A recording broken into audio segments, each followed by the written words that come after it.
الحمد للہ رب العالمین والصلاة والسلام علی رسولہ الکریم سیدنا و مولانا محمد وعلی آلہ واصحابہ اجمعین ومن تبعہم بإحسان الی یوم الدین. اما بعد فقد قال اللہ سبحانہ وتعالی فی القرآن المجید والفرقان الحمید. اعوذ باللہ من الشیطان الرجیم. بسم اللہ الرحمن الرحیم. قل انما اعظکم بواحدۃ ان تقوموا للہ مثنی وفرادا ثم تتفکروا. صدق اللہ العظیم. وقال النبی صلی اللہ تبارک وتعالی علیہ وسلم وهو شهر اوله رحمة واوسطه نعمة واوسطه مغفرة وآخره عتق من النار او كما قال صلی اللہ علیہ وسلم. صدق اللہ تعالی وصدق رسولہ النبی الکریم. ان اللہ وملائکتہ یصلون علی النبی یا ایہا الذین آمنوا صلوا علیہ وسلموا تسلیما. اللہم صل علی سیدنا و مولانا محمد وعلی آل سیدنا و مولانا محمد وبارک وسلم وصل علی جمیع اخوانہ من النبیین والصالحین. مولاي صل وسلم دائما ابدا على حبيبك خير الخلق كلهم هو الحبيب الذي ترجى شفاعته لكل هول من الاهوال مقتحم. محترم حاضرین محفل اور سامعین کرام، یہ ان بچوں کا شوق ہی تھا کہ تقریر کی جائے. یہ ہمارے پاس کچھ بچے یہ آتے ہیں، نمازی ہیں، وہاں پہ رہتے ہیں ہمارے محلے میں. تو ہم نے ان کو ایک نصیحت کی تھی کہ آپ ہفتے میں ایک دن گھر میں جمع ہو کر محفل درود پاک کریں. درود شریف پڑھنے کی بے شمار برکات اور فضائل ہیں. انسان کا باطن پاک صاف ہوتا ہے، اللہ کے حبیب صلی اللہ علیہ وسلم کی محبت نصیب ہوتی ہے جو اصل ایمان ہے، اور سب گناہ معاف ہوتے ہیں. سب کے اللہ تعالیٰ ترقی درجات فرماتا ہے، دنیا اور آخرت کی سب حاجتوں کو پورا فرماتا ہے درود شریف کی. اور اس میں ہم نے مزید ان کو یہ مشورہ دیا تھا بچوں کو کہ آپ آخر کے 10-15 منٹ جو ہیں وہ گفتگو کر لیا کریں کسی کو. ہمارے اپنے بیٹے ہیں مفتی جنید عبدالباسط، وہ کر دیا کرتے ہیں جس میں بنیادی مسائل بتائے جاتے ہیں وہ تسلسل کے ساتھ. لیکن ابھی وہ چونکہ دور ہیں، اسلام آباد میں مدرسے میں ہوتے ہیں تو وہاں چلے گئے. رمضان میں وہ اویلیبل نہیں ہوتے. سچی بات یہ ہے ہم مسلمان کہلاتے ہیں، اور مسلمان کے لیے عبادت، جو اسلام کا دعویٰ کرے، اللہ کو ماننے کا دعویٰ کرے، اس کے لیے عبادت بنیادی چیز ہے. اور عبادت کی جو بنیاد ہے وہ طہارت ہے، پاکیزگی ہے. سچی بات یہ ہے کہ ہمارے اکثر و بیشتر لوگوں کو استنجا تک کرنا نہیں آتا، خاص طور پر مسنون طریقے سے تو بالکل آتا ہی نہیں کہ سنت کے مطابق استنجا کیسے کرنا ہے، پیشاب پخانے کو دھونے کا شرعاً کیا طریقہ ہے. اس کے ذکر سے بھی لوگ چڑھتے یا گھن کرتے ہیں، حالانکہ پاکیزگی کی ابتدا یہیں سے ہوتی ہے.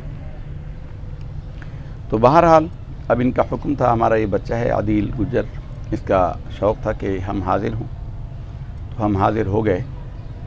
اور ہم نے آپ کے سامنے قرآن مجید کی ایک آیت کا ایک حصہ تلاوت کیا ہے. 22ویں پارے میں سورہ سبا کی آیت ہے.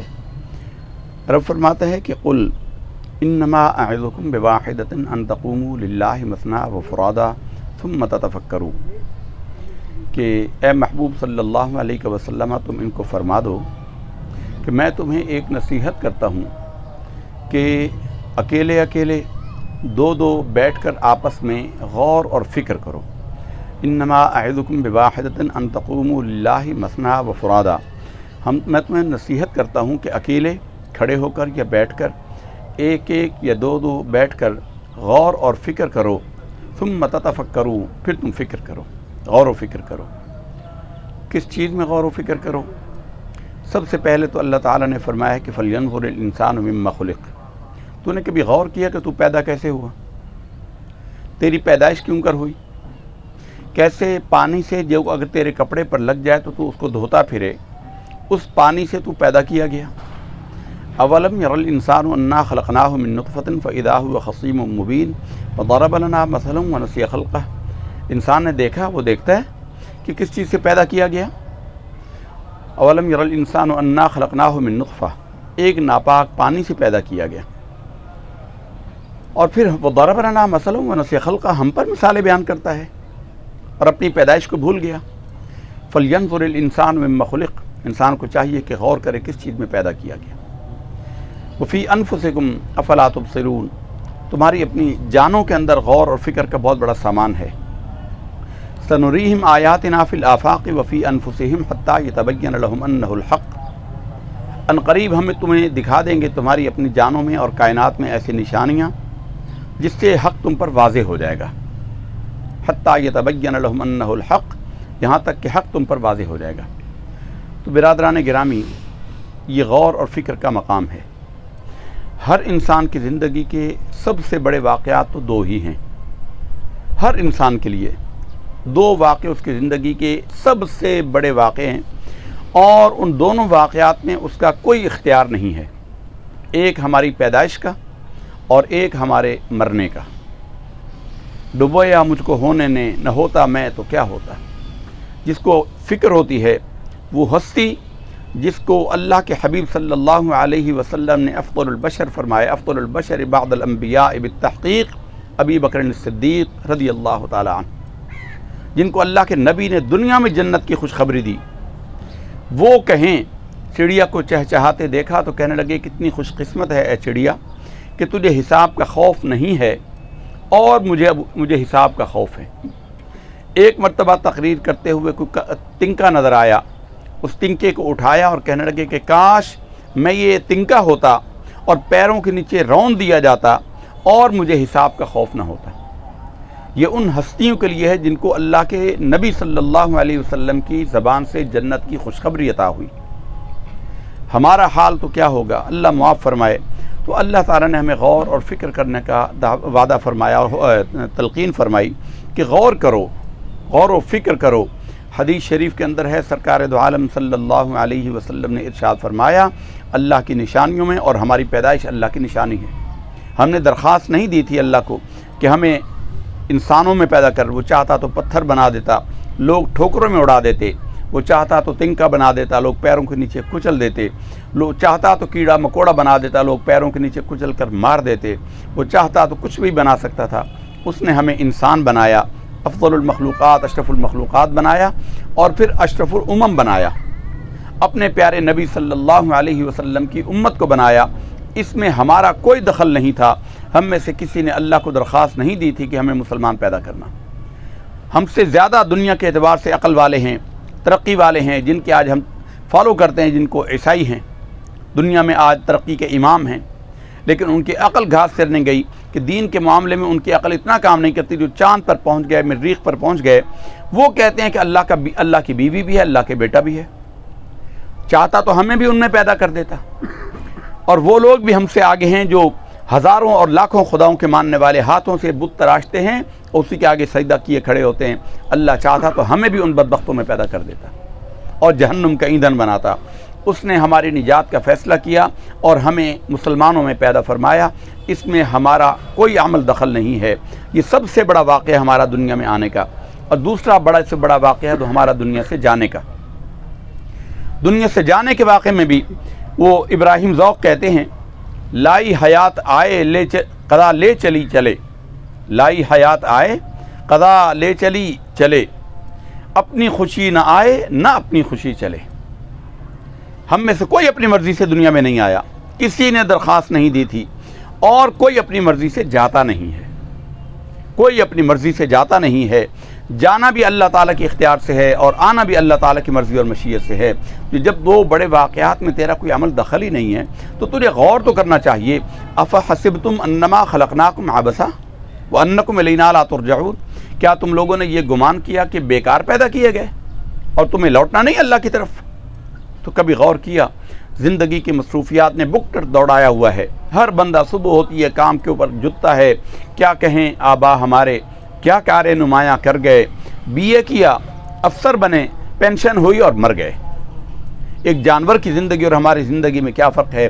زندگی کی اس دوڑ میں انسان کو تھوڑی دیر رک کر غور کرنا چاہیے، آخرت کے لیے کیا تیاری کی ہے اور دنیا کے لیے کیا کر رکھا ہے۔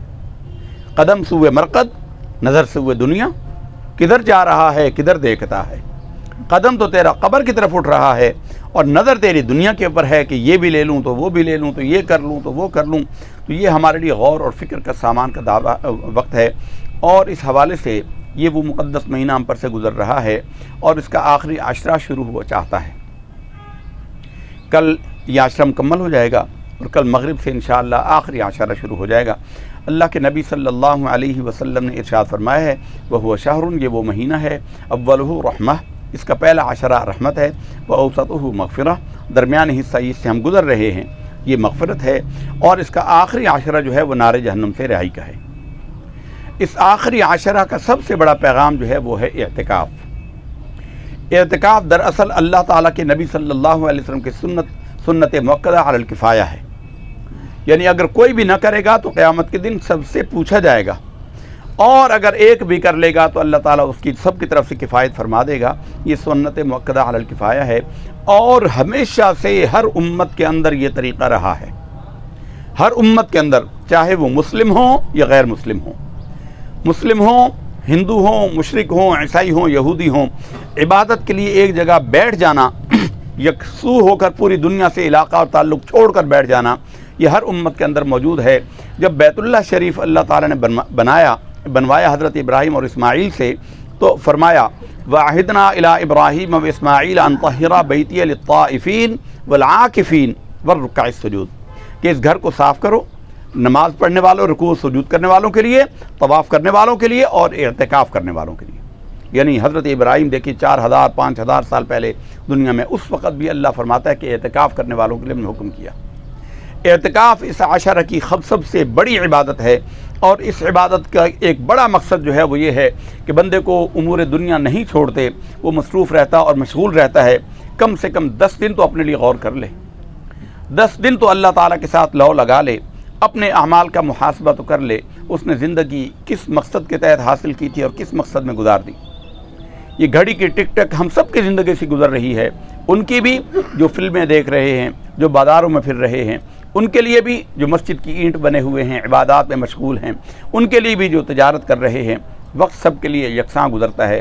خوش نصیب ہوتے ہیں وہ لوگ جو اس وقت کو قیمتی بناتے ہیں، بڑے خوش نصیب ہوتے ہیں جو اس وقت کی قیمت ڈالتے ہیں، وہ وقت ان کے لیے حسرت اور ندامت کا سبب نہ بنے۔ تو یہ آخری عشرہ جو ہے، یہ اعتکاف کا ہمیں اس لیے دیا گیا کہ ہماری زندگی کی مصروفیت سے ہم یہ 10 دن نکال کر اللہ کے لیے خالص ہو کر بیٹھ جائیں۔ لفظ اعتکاف کا معنی ہی یہ ہے کہ کسی خاص مقصد کے لیے کسی جگہ دھونی رما کر کسی جگہ بالکل یکسو ہو کر بیٹھ جائیں۔ ہم غور تو کریں کہ ہم نے کبھی غور کیا کہ ہمارا دن کیسے گزرا؟ ہم نے اپنے روز کے دن کا حساب کبھی نہیں کیا، تو سال کا حساب کون کرتا ہے؟ سرکار دو عالم صلی اللہ علیہ وسلم نے ارشاد فرمایا کہ اس شخص کے لیے مبارکبادی ہے، اس شخص کے لیے مبارکبادی ہے جس کا آج اس کے کل سے بہتر ہے۔ اور یہ عمل بستر پر ہوتا ہے۔ جب انسان بستر پر ہو تو غور کرے کہ جو اس نے کل گناہ کیے تھے، کیا آج ان گناہوں میں کچھ کمی کی؟ جو نیکیاں اس نے کل کی تھیں، کیا آج اس سے کچھ نیکیوں میں بہتری کی؟ بالکل ایسے ہی یہ آخری عشرہ ہمیں بتاتا ہے کہ ہم ذرا جائزہ لیں، پچھلے سال جو ہم نے گزارا تھا اس میں ہم نے کیا عمل کیے، کیا ہمارے اعمال میں بہتری کچھ اس سال ہوئی؟ اگر نہیں ہوئی تو فکر کریں، اور اگر ملی ہے تو اللہ تعالیٰ کا شکر کریں۔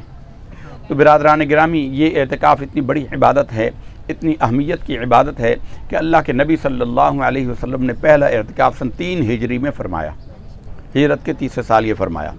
2 ہجری میں رمضان فرض ہوا اور رمضان کے روزے، اور 3 ہجری میں آپ نے پورے مہینے کا اعتکاف کیا، پورے مہینے 10 دن پہلے عشرہ، پھر حضور نے فرمایا کہ لوگوں، میں نے پہلے عشرہ میں شب قدر کو تلاش کرنے کے لیے اعتکاف کیا، وہ نہیں ملا، پھر میں نے دوسرے عشرہ میں اعتکاف کیا، نہیں ملا، پھر آپ نے فرمایا کہ اب میں نے تیسرے عشرے کا اعتکاف کیا ہے، یقیناً اس کے اندر تو شب قدر ہے ہی ہے، تو کون ہے جو میرے ساتھ آئے اور اعتکاف کرے اور شب قدر کو تلاش کرے؟ شب قدر کی تلاش بھی اس عشرے کی ایک بڑی اہم بات ہے۔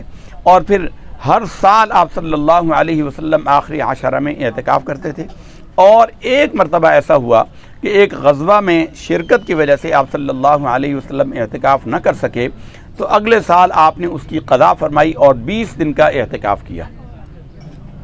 تو برادران گرامی، آج کی اس نشست کی گفتگو کا حاصل ہی یہی ہے، حاصل ہی یہ ہے کہ ہم اپنی زندگی کا جائزہ لیں، جس کو توفیق ہو، ابھی بھی ایک دن باقی ہے، آج ہی ارادہ کر لیں کہ کل سے اللہ تعالیٰ کی رضا کے لیے اس کے گھر میں معتکف ہوں، اس کے مہمان بنیں، اپنی گزشتہ زندگی کا جائزہ لیں۔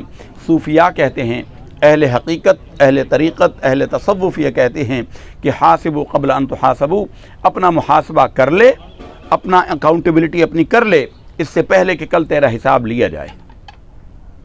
امام حسن البنا ایک بزرگ گزرے ہیں، مصر کے بڑے عالم تھے، مصر کی جماعت اسلامی کے وہ سربراہ تھے، اخوان المسلمین کے، اور وہ ایک شیخ طریقت تھے۔ ہمارے ہاں تو اب اس کو ویسے ہی لوگوں نے برا بھلا کہنا شروع کر دیا طریقت کو، وہ شیخ طریقت تھے۔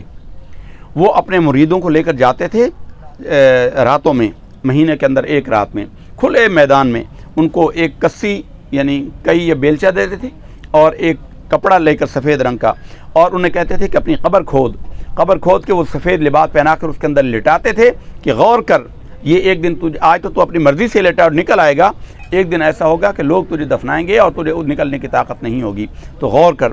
اس سے انسان کو پتہ چلتا ہے کہ قبر کی وحشت کیا ہوتی ہے۔ یہ تربیت کا ان کا ایک حصہ ہوتا تھا۔ تو صوفیاء کہتے ہیں موتو قبل ان تموتو، اپنے آپ کو مرا ہوا سمجھ، اس سے پہلے کہ حقیقتاً تو مر جائے۔ اللہ تعالیٰ سے دعا ہے کہ ہمیں اپنے احتساب نفس کی توفیق عطا فرمائے۔ رمضان المبارک کا جتنا حصہ باقی ہے، کما حقہ، اس سے استفادہ کی توفیق عطا فرمائے۔ اللہ تعالیٰ اعتکاف کی بیٹھنے کی سعادت اور توفیق دے، اور جتنا حصہ باقی ہے اس کے شایان نشان، اس کا احترام، اس کا حق ادا کرنے کی توفیق دے۔ اقول قولی ھذا فاستغفر اللہ لی ولکم ولسائر المسلمین والمسلمات فاستغفروہ انہ ھو الغفور الرحیم۔ سبحان ربک رب العزۃ عما یصفون وسلام علی المرسلین والحمد للہ رب العالمین۔